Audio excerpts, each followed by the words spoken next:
বৈশাখীস কিচেনে আপনাদের সকলকে স্বাগত জানাই। আজকের রেসিপি চিকেন মালাই টিক্কা। চলুন ভিডিও শুরু করা যাক। আমি কিছুটা বোনলেস চিকেন নিয়েছি, যেটাকে ছোট ছোট পিস করে নিচ্ছি। এইভাবে ছোট ছোট পিস করে নেব। তারপরে একটা বাটিতে চিকেনগুলো দিয়ে একটু দইটা এতে বেশিই লাগে, একটু দই দিয়ে দিলাম। 1 চামচ ধনে গুঁড়ো, 1 চামচ জিরে গুঁড়ো, 1 চামচের মতন কালো গোলমরিচ গুঁড়ো, 1 চামচ গরম মশলা গুঁড়ো, 1 চামচ আদা রসুন বাটা, আর একটুখানি চিলি ফ্লেক্স আর ফ্রেশ ক্রিম দিয়ে দিলাম। এবার এটাকে ভালো করে মাখিয়ে নেব। এবার এতে 1 চামচের মতন বাটার আর একটু নুন দিয়ে দিয়েছি, যেটা আমি দেখাতে ভুলে গেছি। এগুলো দিয়ে ভালো করে মেখে নেব। এবার ফ্রাই প্যানে তেল গরম করতে দেব।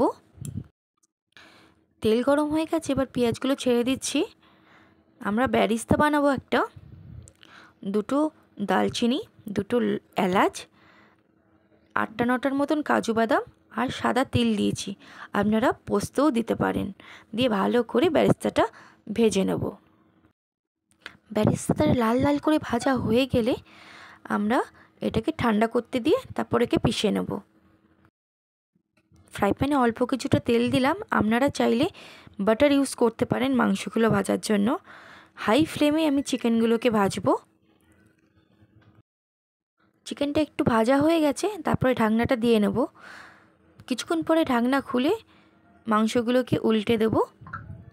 উল্টে দেওয়া হয়ে গেলে আবার ঢাকনা দিয়ে বেশ একটু তন্দুর তন্দুর কালার আসবে, তো উল্টে দিয়ে আবার ঢাকা দিয়ে দেবো।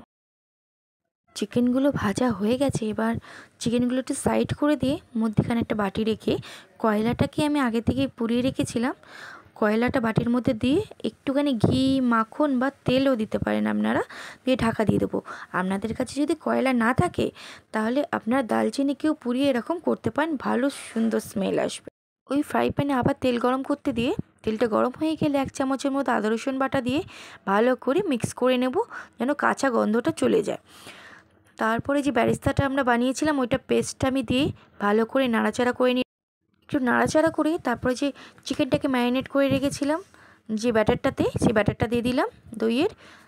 দিয়ে ব্যাটারটা দিয়ে এবার একটু নুন, হলুদ গুঁড়ো আর লাল লঙ্কার গুঁড়ো দিলাম, দিয়ে ভালো করে মিক্স করে নেব। মশলাগুলো ভালো করে মিক্স হয়ে গেলে এবার মিক্সি ধোয়া জল আমি এর মধ্যে ঢেলে দিলাম, দিয়ে ভালো করে নাড়াচাড়া করে একটু ঢাকা দিয়ে রাখবো। তারপরে ঢাকাটা খুলে চিকেনগুলো এর মধ্যে দিয়ে দেবো, দিয়ে ভালো করে মিক্স করে নেব। ভালো করে মিক্স হয়ে যাওয়ার পরে এটাকে আমরা আবার ঢাকা দিয়ে রাখবো। ঢাকনাটা খুললেই দেখতে পাবেন কি সুন্দর তেল ছেড়েছে, আর সত্যি বলছি এত টেস্টি হয়েছিল। এবার উপর দিয়ে একটু কসুরি মেথি ছড়িয়ে দিলাম। আপনারা চাইলে ধনে পাতাও দিতে পারেন। আমার কসুরি মেথির গন্ধটা খুব ভালো লাগে, ওই জন্য কসুরি মেথি দিয়েছি। আর একটু ক্রিমকে আমি ফেটিয়ে নিয়েছিলাম, ক্রিমটা দিলাম আর 1 চামচ বাটার দিয়ে দিলাম, দিয়ে ভালো করে মিক্স করে নেব। চিকেন মালাই টিক্কা সার্ভ করার জন্য তৈরি। ভিডিও ভালো লেগে থাকলে লাইক, কমেন্ট, শেয়ার এবং সাবস্ক্রাইব করুন। ততক্ষণ ভালো থাকুন, সুস্থ থাকুন।